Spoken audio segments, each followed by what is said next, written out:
my name's Colbey. I'm a physiotherapist. I work for NeuroMoves. I've been a physio for 13 years now.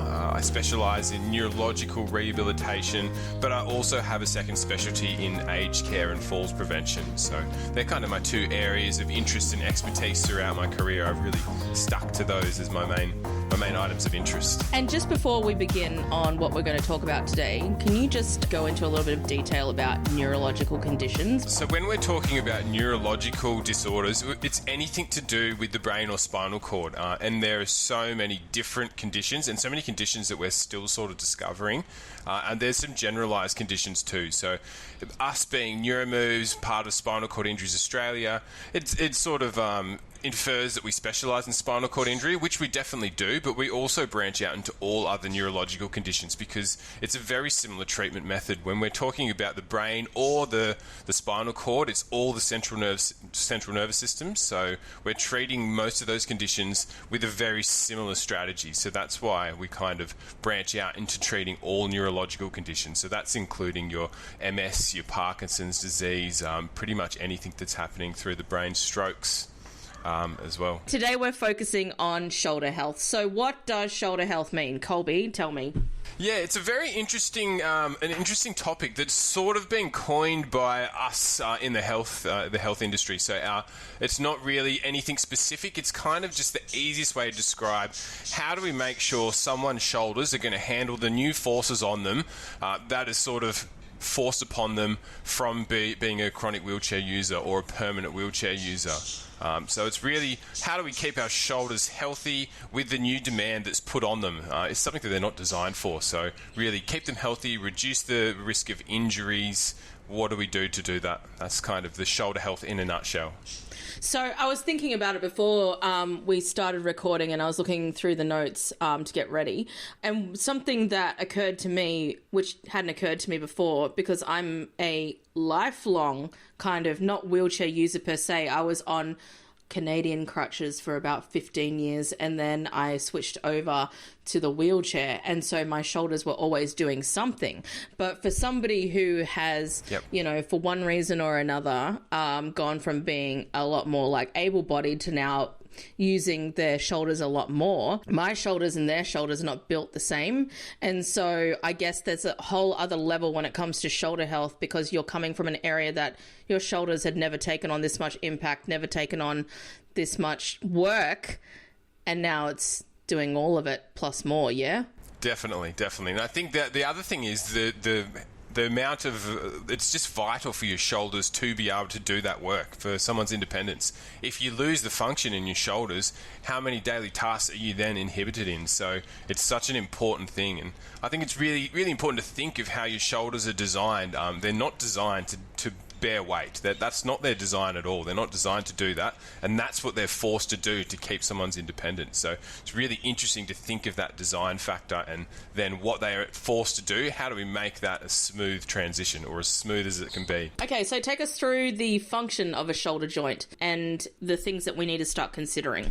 Yeah, definitely. Look, I always like to think of a stable versus a less stable joint. So the easiest joint to think of is something like your elbow or your knee. It's a hinge joint. It goes two directions, pretty simple. That's a very stable joint. Think of a door. A door is pretty hard to knock down. Unless you're Superman. But basically, really, really stable joint. Then you've got your ball and socket joint. So that's what your shoulder and your hip are. So basically a ball that fits into a socket and it moves around. So you're kind of sacrificing that stability for mobility. And I think that's something that's really important to think of. Now, we always think of the hip. The hip is a very, very stable joint. You've got a big, bony sort of gap or groove that your ball is going to sit in because it's a weight-bearing joint. Now, the difference with the shoulder is you've still got the ball from your arm, but you no longer have that sort of gap, that bony gap. It's a flat pad that it sort of sits on the bone, a tiny little in-groove for it to sit in there. So the ball and socket is actually a general flat socket and a ball, and then it's held together with soft tissue. So that's sort of where you get all of the amazing movements that your shoulders are getting. So your hips will not move as much as the shoulder, but you lose that stability. And I think that's something that's really important to think of when you then are using it to bear weight with your transfers, lifting your body, moving yourself around, pushing a wheelchair, especially going up hills. You're now trying to go, all right, what's actually keeping that stability? And it's the soft tissues. Yeah, okay, so let's talk about the nature of some long-term stuff. So if we're talking about, pushing a wheelchair for a long period of time, and by that I mean not a long period of time, you're like not doing, hours and hours, or maybe you are, I don't know, just being a wheelchair user, using your shoulders to push yourself if it's a manual wheelchair, even if you're using one that has power assist wheels, and, people who... using wheelchairs, the next most important thing, or maybe the most important thing, is literally like the ability to transfer from your wheelchair to anything, really. Talk about how it's going to affect everything. There's kind of two different things. There are your transfers, where it's kind of a short-lived, intense amount of effort and weight bearing. So the tricky part there is you're putting a lot of weight, your whole body weight, through your shoulders, which they're not really designed to do. They can do it here and there, but when we're starting to talk about doing that every single day, multiple times throughout the day, you're really starting to load those joints up in a way they're not designed to handle. So as I was saying before, you've got those soft structures. The main thing is what we call the labrum. Basically, it's the cartilage of the shoulder, and that's what's going to start to have that impact. It's going to wear out much quicker because it's doing something it's not designed to do. So you're starting to get those arthritic changes come through much, much quicker. So it's really going, what can we do to delay that? Because it's pretty much inevitable. Everyone's going to get arthritis after using their body. That's just how it goes. The idea is, how do we try and delay that and keep it as comfortable for you as possible, because you don't want to be living in pain either. Yeah, so what are some of the strategies that you use? Look, the strategies all rely on starting with the shoulder blade. So really I always like to think of it nice and simple. Think of a tower. You really need that solid platform for everything before you start thinking about building that tower up. And that solid platform are your shoulder blades. Make sure your shoulder blades are strong at being stable, so you're not getting too much movement through the shoulder when they're doing the task that they're doing. You also can start to distribute the load through other structures. So instead of just hoisting yourself through your shoulders specifically, you can start to spread the load through your shoulder blades, through your spine, through all of those postural muscles, to try and make sure everything is contributing and you're not just wearing one thing out. You're trying to let everything do its part. Do you mean falling out of your wheelchair? Yeah, so I think this is something that I think it's important to talk about. People with neuro conditions are going to fall a lot more. People in wheelchairs are going to fall a lot more than the general population. That's how it goes, especially when you're transferring using your shoulders. You're not going to have that same stability. Falls are going to happen. Yeah, okay. And the problem with falls, which is what will also link into what we're going to talk about next, the problem with falls, you need to have your legs to try and support and reduce the harm. When you don't have control of your legs, you're in a wheelchair, you're using your shoulders to do that job, and that is just exponentially increasing your chance of injury in the shoulders. So then, okay, so now it's all coming together, because I remember all the times that I'd fall out of my wheelchair and then my wrists would take on the brunt of the impact. Yeah. And you would instinctively just like open your hands to like try and stop yourself, right? Yep. So I guess I've been in a very fortunate position where I've never injured myself, even on an aggressive fall, in my actual wrists or shoulders or anything like that. But I guess it all kind of like reverberates into the shoulders, into the back, if you are continually... And I know that there's technology now that's for wheelchairs, front wheels, free wheels, that basically mean that your caster wheels aren't going to knock anything for you to be able to fall out of your wheelchair. But if you do fall out of your wheelchair and you're taking on the brunt of the force of literally falling without the ability to, I guess I don't actually know what part the legs play in a fall, because I've never had to use that capacity. So yeah, definitely. But like what I do know is that it's definitely shocking, right? 100%. And that's it. And now we actually have an acronym for it in the physio world. We call it a FUSH. fall onto outstretched hand. And that is just the mechanism of injury for all heaps of different shoulder injuries. And that's just our natural reaction is, if I'm falling, my brain goes, protect the central system, protect your brain, protect your head. So your arms are going to naturally go out and take that force. Force just doesn't stop though. It's going somewhere. And exactly as you're saying, it's going into your wrists. Elbows are a pretty stable joint. It will most likely go straight through your elbows, and then your shoulders are going to act as that little airbag per se, because your shoulder blades and shoulders can move a little bit, so they're going to absorb most of the force. So they're really the ones that are going to prevent that injury, but it's also the one that's going to take a lot of that force to try and save the head, and that's what it's all about. Strengthening the muscles is very important. Do you want to talk a bit more about that? Yeah, definitely. And look, I think this is something that falls as something that are going to impact the shoulders. There's not too much we can do about that. It's just making sure the shoulders are prepared for that, and we've got them strong in the right areas, and that's what's really specific about this. We really want to make sure your shoulder blades are very strong at being able to hold towards each other.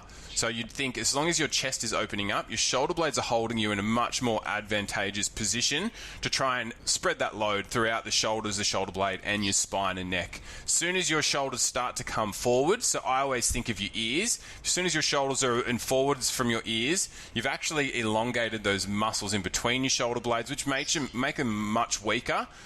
It just means your posture is much harder to activate. So you just start to use your shoulder muscle for everything.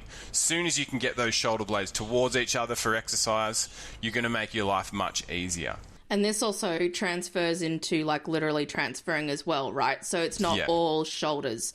Literally everything. Everything you do should be with your shoulders slightly pulled back towards each other. There are a few exceptions. So if someone has a higher level quadriplegia, they no longer have, let's say, above C5, below C5, then what they're going to do is they're going to lose the ability to use their triceps. They have to use their pecs to try and do transfers. So they're sort of relying on an adaptive method already.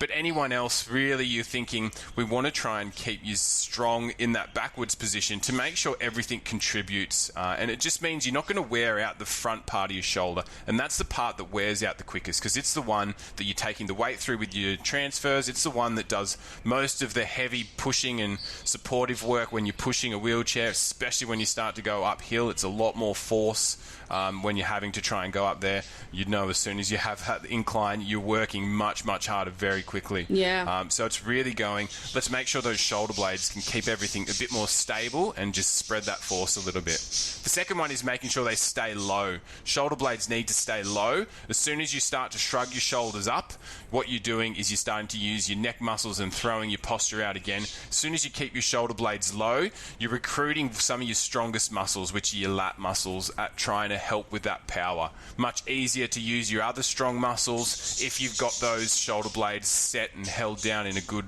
low position. No one's seeing this podcast. I've just spent the majority of time going down low, up, shoulders low. So talk about, I'm not going to say this right, scapular rhythm. Oh my gosh, Colby, what am I talking about? Colby, what am I talking about? This one does not flow off the tongue at all. Scapulohumeral rhythm. Basically, it's trying to make sure that we coordinate our shoulder blades with our shoulder muscles. So it's one thing to say, let's strengthen our shoulder blades. Then you think, let's just strengthen our shoulder and our arm muscles. You're thinking something like bicep curls. That's easy enough. You follow a simple recipe.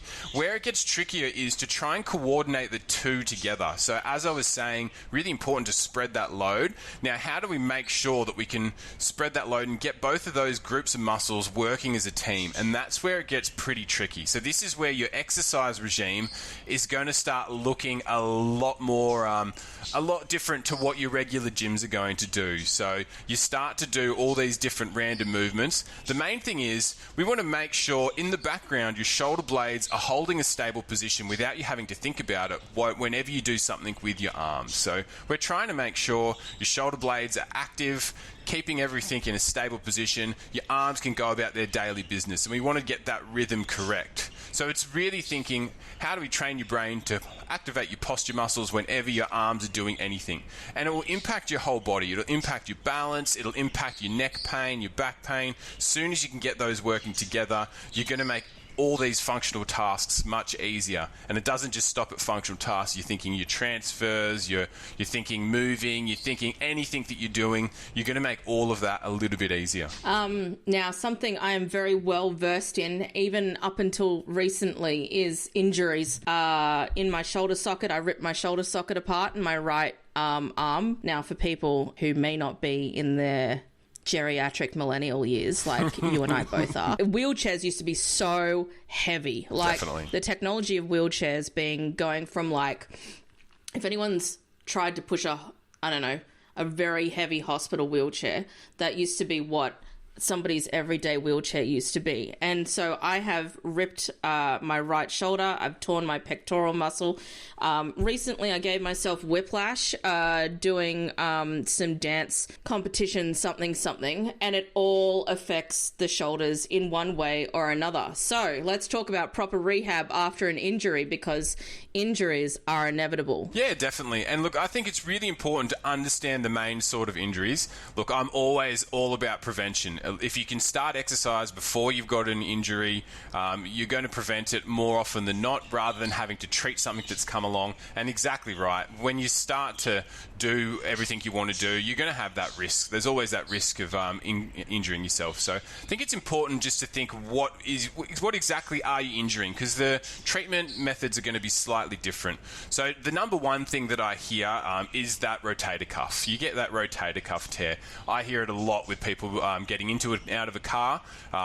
Basically, it's a little bit awkward. It's a long-distance transfer. Your shoulders are doing a little bit more work. And then exactly as you were saying, you're having to lug this huge wheelchair. There is some amazing tech to try and help with this these days, but a lot of the time you're dismantling a wheelchair from a disadvantageous position. You're lugging it across your body into the car. There's a lot of stress going through your shoulders in different positions. So usually what's happening there is you're going to damage your rotator cuff muscle. As I was saying before, shoulder joint, ball and socket, but the socket is kind of flat. It's being held together with soft tissue. Now, that soft tissue, the main thing holding it together is your rotator cuff. Basically a group of 4 muscles that connect all the way around that ball to try and lock it into that position whenever you're doing anything. If you put too much pressure in one of those directions, you're going to tear a rotator cuff muscle, and it's a very frequent occurrence. If it's not a full-grade tear, it's usually going to heal relatively well, but it's a slow-going thing. Tendons do not have great blood supply. Your rotator cuff are a group of tendons which are attached to muscles. So when you do injure them, it's a slow-going rehab journey, and you're going to lose stability in that one direction. If you've got those 4 muscles, you've still got a bit of stability in that joint, but you're going to lose that stability specifically in that one direction. So it's really important to go, all right, we need to get that stability back as quickly as possible. Without that stability, you're going to start to degenerate that joint really, really quickly in that specific direction. The tough thing is, if you've injured a rotator cuff, it's usually doing something that you need to do for function, so you have to get better at that, because otherwise you're not going to be able to do that same thing the same way you were. So it's really important to start to rehab that appropriately. I think it's important to know exactly what the injury is, and then we can start to treat it. There are a few injuries in the shoulders that are a bit more severe. So I did talk about your labrum before. So it's kind of your cartilage of your shoulder. If you tear that, I like to think of it as a sheet of paper. It's going to keep tearing if you don't get it fixed. So pretty much, if that's an issue, you should know pretty early. It's very, very painful, very hard. Your shoulder's clicky. It's tough to get into certain positions. Then it's kind of, we need to get that surgically repaired as soon as possible to prevent further damage. And then it's the rehab after that, get yourself back to what you need to do. And it's all about just pacing and trying to find new ways to do things. And I think that's what's really important. Find a different way to do something for the time being, and then get that shoulder back to where it needs to be. Prevent that chance of re-injury. When somebody injures themselves, and they are wheelchair users, so there is never really going to be a time where they're going to rest their shoulders ever. Is it important for people to have, I guess, a more realistic view of how long the rehabilitation is going to take? I know you talked about it being long-term, but for a wheelchair user or somebody using something where it's very shoulder heavy, the time taken for somebody to be able to rehabilitate is going to be much longer than somebody who's not using their shoulders at all, yeah? Definitely. And look, I am a huge believer in we live in a technological world. Use it to your advantage. I think, like most people in wheelchairs, really need to think, what are those options to try and keep my shoulders, give them an option to have a rest. So I tell everyone, like, really explore those power assist options very, very early.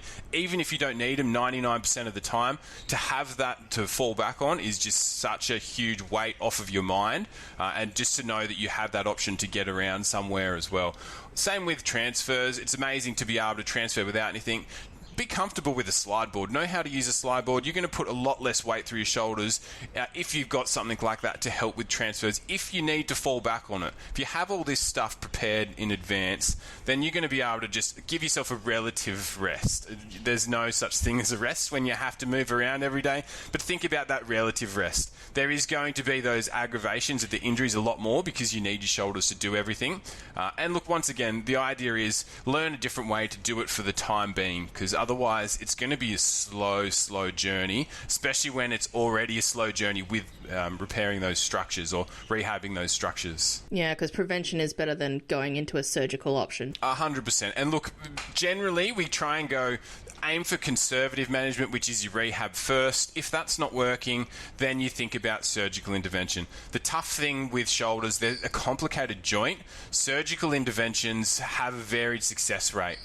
Usually when it's a bit simpler of a joint, they can go, all right, we're pretty confident we can get this better than it was. With shoulders, sometimes it can be worse, sometimes it can be better. It's not always as successful as other joints. Thanks so much, Colbey. A pleasure.